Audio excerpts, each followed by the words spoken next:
Nous voici sur le tableau de bord. Ce tableau de bord est composé de 3 parties.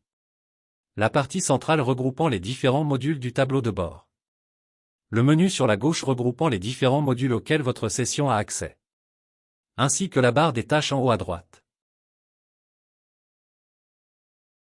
Au niveau du tableau de bord. Les modules principaux sont le cahier de communication regroupant les communications du jour. Ainsi que la possibilité bien évidemment de voir les communications d'une journée antérieure. Les rendez-vous de la semaine avec également la possibilité de visionner des semaines antérieures. Vous avez également un module informatif concernant la météo du jour. Ainsi qu'un autre module informatif concernant les anniversaires du mois. Ou sur un autre mois en sélectionnant le mois désiré. Ce sont les 4 modules de base pour les utilisateurs avec le rôle éducatif. En tout, nous avons développé actuellement une dizaine de modules.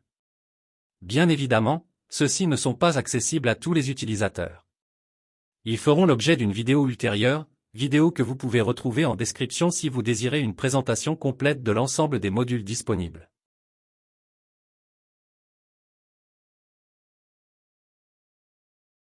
Au niveau de la barre des tâches, nous allons parcourir les différents éléments présents. Nous avons la bouée permettant de contacter le support technique. Grâce à ce système, nos équipes pourront répondre à vos questions directement dans l'application. Merci de décrire au mieux le problème rencontré pour une résolution rapide.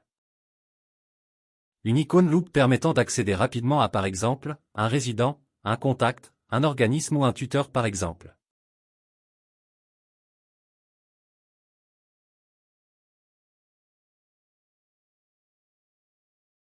Ici une icône permettant d'accéder directement aux tâches journalières. L'étoile permet d'ajouter des favoris pour un accès rapide à une observation ou une communication. Nous verrons plus tard la différence entre communication et observation. Le crayon est un outil prise de notes. Permettant de stocker des notes avant de créer par exemple une communication ou une observation. La petite cloche permet de voir les notifications. Cela va vous permettre de voir toutes les interactions avec les autres utilisateurs. Par exemple, des communications ou des observations sur lesquelles vous avez été notifié, ou encore des rendez-vous par exemple. Toutes informations qui requièrent votre attention. Le petit phylactère permet d'accéder au chat interne. Permettant de communiquer en direct avec vos collègues par exemple.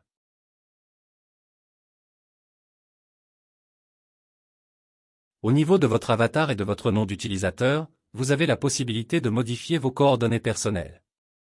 Changez votre avatar. Ou si vous le souhaitez, la possibilité de mettre votre photo directement à la place d'un avatar. Bien évidemment, le dernier bouton permet de se déconnecter.